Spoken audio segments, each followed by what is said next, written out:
Everyone, কেমন আছেন আপনারা? প্যালিস ডায়েরিতে আপনাদের অনেক অনেক স্বাগত। আজকে শনিবার আর আমরা বেরিয়ে পড়েছি বেলজিয়ামের উদ্দেশ্যে। বেলজিয়ামে এর আগে আমরা একবার গেছি ব্রাসেল বলে একটা জায়গায় ঘুরতে, আর এবার যাচ্ছি আমরা ব্রুকস। এই ব্রুকস বলে শহরটা ভীষণ ভীষণ সুন্দর। আপনারা হয়তো অনেকেই এই শহরটার খানিকটা পোর্শন দেখে নিয়েছেন। পিকে বলে যে মুভিটা আছে না আমির খানের, ওইখানে অনেকটা জায়গায় এই ব্রুকসের শুটিং করা হয়েছিল। তো চলুন আপনাদের সাথে সমস্ত জিনিসই শেয়ার করব। আর দেখুন 2 ঘন্টা 24 মিনিট মতো বাকি আছে। তো ওই 2.25 ঘন্টা মতো সময় লাগে আমরা নেদারল্যান্ডসে যে শহরে থাকি সেখান থেকে ব্রুকস পৌঁছতে।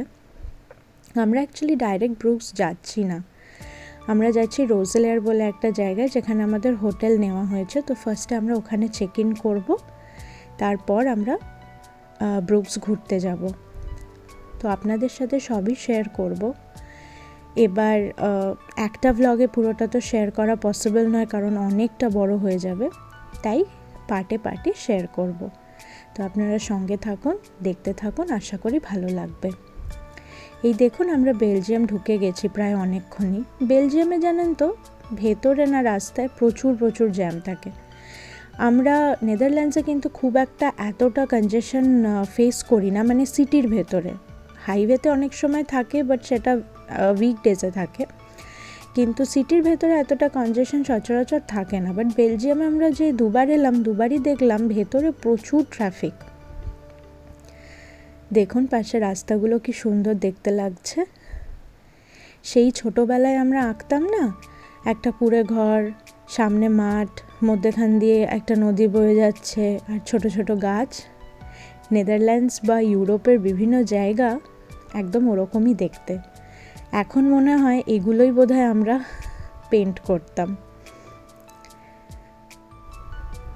এই দেখুন ওপরে দেখতে পাবেন কতটা ডিস্টেন্স আছে আর ব্রুকস পৌঁছতে।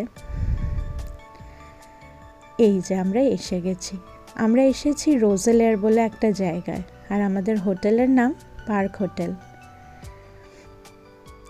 এইখানে কেন এসেছি তার কারণ হচ্ছে আমাদের মেন উদ্দেশ্য এখানে ঘুরতে আসার হলো কালকের একটা অলিম্পিক ম্যাচ দেখতে যাব আমরা। তো এই হোটেলটা অলমোস্ট সেই স্টেডিয়াম এবং ব্রুকসের মধ্যেখানে পড়ছে। তো সেই কারণে আমরা এইখানেই হোটেলের বুকিং নিয়েছি। এবং বিশ্বাস করবেন না, এই রোজেলেয়ার বলে জায়গাটাও কিন্তু ভীষণ ভীষণ সুন্দর। এসে আমরা ভাবলাম যে এখানে ঘোরার যদি একটু সময় থাকতো খুব ভালো হতো। চলুন আপনাদের রুমটা দেখাই। এই হচ্ছে আমাদের রুম। এখানে না সব কিছু এরকম হোয়াইট পেন্টই থাকে। আপনি বাড়ি দেখুন কিংবা হোটেল, সব জায়গাতে হোয়াইট পেন্ট করেই ওরা রাখে দেওয়ালগুলো, আর দেখতেও কিন্তু খুব সুন্দর লাগে। মেনটেন করা খুব ডিফিকাল্ট, কিন্তু দেখতে খুব সুন্দর লাগে। এই যে একটা লম্বা মিরর আছে, এখানে এরকম আপনারা জামা কাপড় যা পরেছেন সেগুলো রাখতে পারেন। আমাদের ব্যাগসগুলো এখানে রাখা হয়েছে। প্রত্যেকটা সাইড অফ দ্য টেবিলের সাথে একটা করে রিডিং ল্যাম্প আছে, একটা টিভি আছে, এবং নর্মাল যেসব জিনিসপত্র থাকে, ইলেকট্রিক কেটেল, কুকিজ, চা, এই সমস্ত কিছু।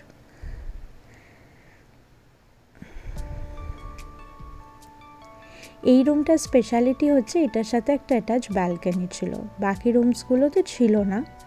আর একটা টাইপের রুম আছে ওদের সুইট, তো সুইট আমরা বুক করিনি, বাট মিডল ক্যাটাগরির যে রুমটা আছে সেইটা আমরা বুক করেছি।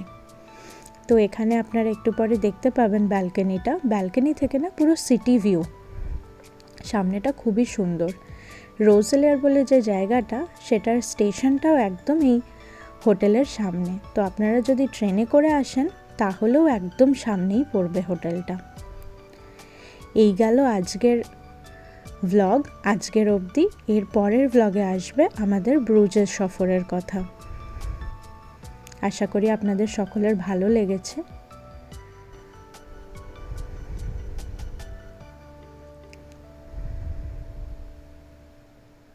ও ভুলেই গেছিলাম, ভেতরে ওয়াশরুমটা তো দেখানো হয়নি।